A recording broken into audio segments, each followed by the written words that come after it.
बिस्मिल्लाहिर्रहमानिर्रहीम। अस्सलाम वालेकुम। Welcome to this video. मेरा नाम है हसीब असलम और आप देख रहे हैं हसीब वॉइस। नाज़रीन गिरामी, आज हम आपसे हज़रत यूसुफ़ अलैहिस्सलाम की ज़िंदगी में पेश आने वाले हालात और हज़रत यूसुफ़ अलैहिस्सलाम के मौजज़ात आपसे शेयर करेंगे। सो काइंडली इस वीडियो को पूरा देखें और अगर आप इस चैनल पर न्यू हैं तो पहले चैनल को सब्सक्राइब ज़रूर कर लें ताकि हमारी हर नई आने वाली वीडियोज़ का नोटिफिकेशन आपको मिलता रहे। नाज़रीन गिरामी, हज़रत यूसुफ़ अलैहिस्सलाम दरहक़ीक़त हज़रत यकूब अलैहिस्सलाम के बेटे और हज़रत इसहाक़ अलैहिस्सलाम के पोते थे। हज़रत यूसुफ़ अलैहिस्सलाम को अल्लाह ताला ने मिस्र की सरज़मीन के लोगों की हिदायत की तरफ मबूस फरमाया था, जबकि आप अलैहिस्सलाम की विलादत मिस्र के करीब एक शहर किनान में हुई। नाज़रीन गिरामी, हज़रत यूसुफ़ अलैहिस्सलाम हज़रत यकूब अलैहिस्सलाम के 11वें फ़र्जंद थे। आप अपने भाइयों में सबसे छोटे थे। इसके बाद अल्लाह ताला ने हज़रत यकूब अलैहिस्सलाम को हज़रत यूसुफ़ अलैहिस्सलाम के छोटे भाई बिन्यामीन से नवाजा। जब हज़रत यूसुफ़ अलैहिस्सलाम के भाई की विलादत हुई तो उस वक़्त आप अलैहिस्सलाम की वालिदा मोहतरमा इस जहान फ़ानी से कूच फरमा गई। नाज़रीन गिरामी, हज़रत यकूब अलैहिस्सलाम हज़रत यूसुफ़ अलैहिस्सलाम से बेपनाह मोहब्बत करते थे। एक रात हज़रत यूसुफ़ अलैहिस्सलाम ने ख्वाब देखा कि उन्हें चाँद, सूरज और 11 सितारे सजदा कर रहे थे।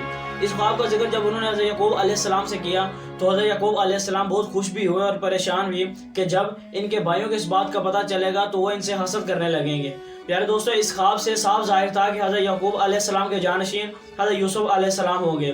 जब इस ख्वाब का जिक्र किसी तरीके से उनके भाइयों को पता चला तो वो हज़रत यूसुफ़ अलैहिस्सलाम से हसद करने लगे और वो कोशिश करते कि किसी तरह यूसुफ़ को हज़रत यकूब अलैहिस्सलाम से दूर रखा जाए, लेकिन वो इसमें नाकाम रहे। फिर आखिर उन्होंने एक दिन फैसला किया कि यूसुफ़ से जान छुड़ाने के लिए हम इसे कत्ल कर डालेंगे और घर वालों को कहेंगे कि उन्हें कोई भेड़िया खा गया।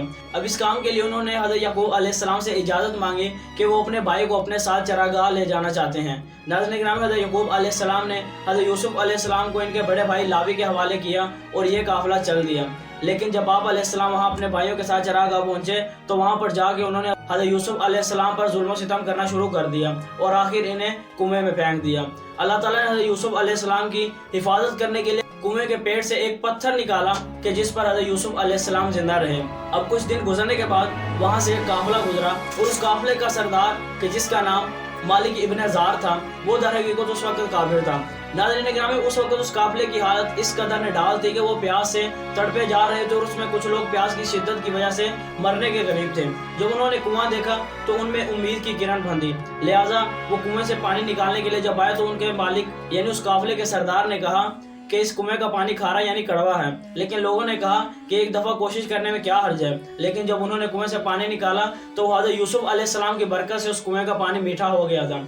अब इस पानी से उन तमाम काफ़िले के लोगों ने अपनी प्यास बुझाई और अल्लाह ताला ने हज़रत यूसुफ़ अलैहिस्सलाम को हुक्म दिया कि जब ये दोबारा पानी निकालने के लिए डोल अंदर फेंकें तो तुम इसमें बैठकर खुद को इस कुएं से निजात दो और इन लोगों के साथ जहाँ ये तुम्हें ले जाएं उनके साथ चले जाओ। अब नाज़रीन गिरामी, हज़रत यूसुफ़ अलैहिस्सलाम उस कुएं से बाहर निकले और लोग इनसे पूछने लगे कि आखिर तुम कौन हो और यहाँ क्या कर रहे हो। अल्लाह ताला ने यूसुफ़ अलैहिस्सलाम को इनसे अपना नाम व नसब छुपा रखने का हुक्म दिया और इनसे फरमाया कि इनसे कहो कि मैं कुएं का बेटा हूँ। अब वो काफ़िले वाले हज़रत यूसुफ़ अलैहिस्सलाम को मिस्र ले गए और वहाँ जाकर बंदा फरोशों के बाजारों में इनकी बोली लगवाना शुरू कर दी।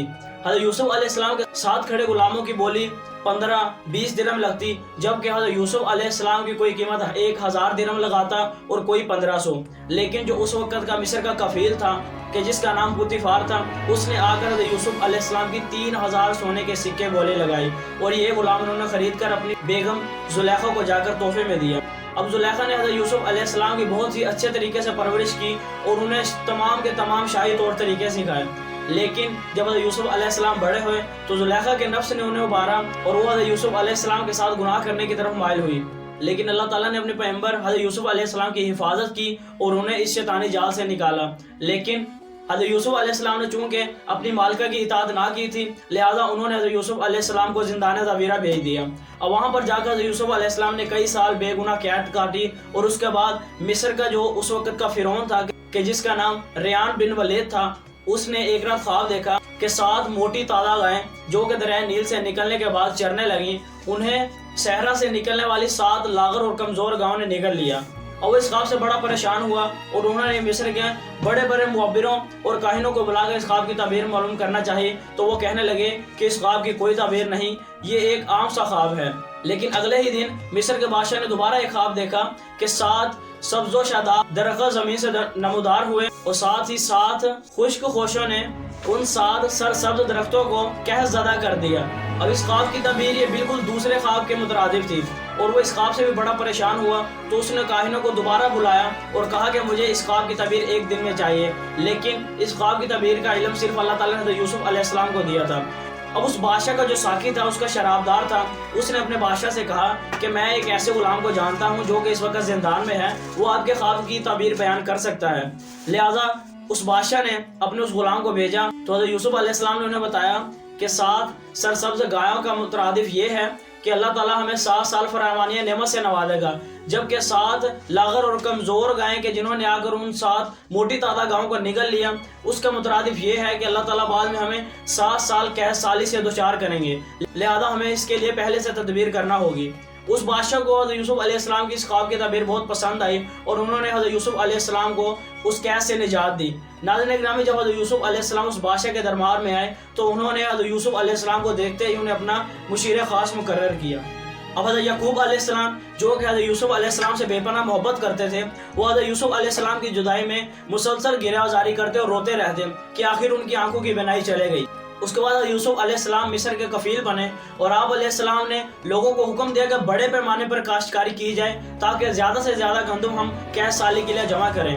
ناظرین گرامی، لوگوں نے اس تدبیر پر عمل کیا اور زیادہ سے زیادہ کاشتکاری کر کے گندم حکومت مصر کے زیر اہتمام جمع کروائی، جسے حضرت یوسف علیہ السلام نے قحط سالی کے دنوں میں استعمال کیا۔ اب قحط سالی نے چونکہ مصر کے ساتھ ساتھ دیگر علاقوں کو بھی اپنی زد میں لے لیا تھا، لہٰذا حضرت یعقوب علیہ السلام کی پوری آل اولاد بھی اس قحط کی زد میں تھی۔ حضرت یعقوب علیہ السلام کے فرزند گندم کی تلاش میں مصر پہنچے تو جب حضرت یوسف علیہ السلام کو ان کے بارے میں علم ہوا تو آپ علیہ السلام نے اپنے بھائیوں کو بتائے بغیر ان کو گندم مفت میں دے دی اور اس کا معاوضہ خود اپنی جیب سے ادا کیا۔ جب حضرت یوسف علیہ السلام کے بھائی واپس گئے تو وہ اپنی رقم اپنی بوریوں میں دے کر بڑے پریشان ہوئے، لیکن بالآخر وہ گندم بھی ختم ہوئی اور انہیں دوبارہ گندم کی ضرورت عام پہنچی، لہذا وہ پھر ایک مرتبہ مصر کی جانب گامزن ہوئے اور وہاں جا کر گندم خریدنا چاہی۔ لیکن اس بار حضرت یوسف علیہ السلام نے ان 11 کنانی بھائیوں کے لیے سخت پیرا کر دیا تھا کہ جب بھی وہ آئیں تو مجھے اطلاع لازمی دی جائے۔ اب انہوں نے حضرت یوسف علیہ السلام کے مہمان نوازی سے بچنے کے لیے خود کو کچھ حصوں میں تقسیم کیا اور 2-3 لوگوں کی ٹولیوں کی صورت میں یہ گندم لے کر واپس آنے لگے کہ آخر انہیں حضرت یوسف علیہ السلام کے مشیر خاص جناب مالک ابن زار نے دیکھ لیا اور انہیں حضرت یوسف علیہ السلام کی خدمت میں لے گیا۔ اب وہاں پر جا کر حضرت یوسف علیہ السلام نے ان سے تمام کا تمام ماجرا بیان فرمایا اور ان پر اپنی حقیقت کو آشکار کیا اور انہیں بتایا کہ میں تمہارا وہی بھائی یوسف ہوں کہ جنہیں تم نے کنویں میں پھینک دیا تھا۔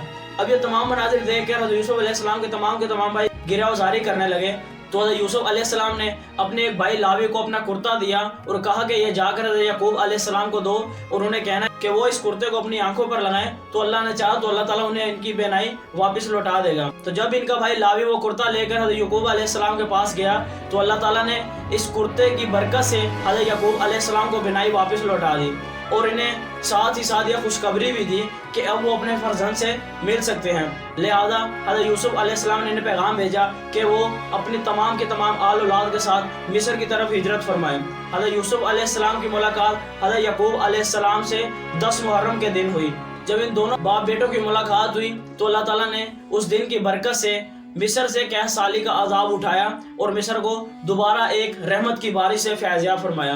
ناظرین گرامی، حضرت یعقوب علیہ السلام حضرت یوسف علیہ السلام کے پاس مصر میں 24 سال تک بہت ہی عیش و آرام اور خوش و خرم زندگی گزارنے کے بعد اس جہان فانی سے رخصت فرما گئے، لیکن مرتے وقت انہوں نے حضرت یوسف علیہ السلام کو نصیحت کی کہ جب میں مروں تو مجھے ملک شام میں لے جا کر وہاں پر میرے باپ یعنی حضرت اسحاق علیہ السلام کے ساتھ دفن کیا جائے۔ حضرت یوسف علیہ السلام نے اپنے باپ کی نصیحت پر عمل کرتے ہوئے انہیں ملک شام لے جا کر وہاں پر حضرت اسحاق علیہ السلام کے ساتھ دفن کیا۔ حضرت یعقوب علیہ السلام کی وفات کے بعد حضرت یوسف علیہ السلام تقریباً 23 سال تک زندہ رہے۔ اس کے بعد آپ علیہ السلام بھی اس جہان فانی سے کوچ فرما گئے۔ حضرت یوسف علیہ السلام کے جسد مبارک کو سنگ مرمر کے ایک صندوق میں بند کر کے دریائے نیل کے قریب دفن کر دیا گیا، جنہیں کم و بیش 400 سالوں بعد حضرت موسیٰ علیہ السلام نے نکال کر حضرت اسحاق اور یعقوب علیہ السلام کے ساتھ جا کر دفن فرمایا۔ سو ناظرین اکرامی، یہ تھی ہماری آج کی ویڈیو اچھی لگی ہو تو ویڈیو کو لازمی سے لائک اور چینل کو سبسکرائب ضرور کریں اور ساتھ میں لگے بیل آئیکن کو بھی پریس کریں تاکہ ہماری ہر نئی آنے والی ویڈیوز کا نوٹیفیکیشن آپ کو ملتا رہے۔ ملتے ہیں آپ سے اگلی ویڈیو میں، اپنا رکھیے گا بہت سارا خیال، اللہ حافظ۔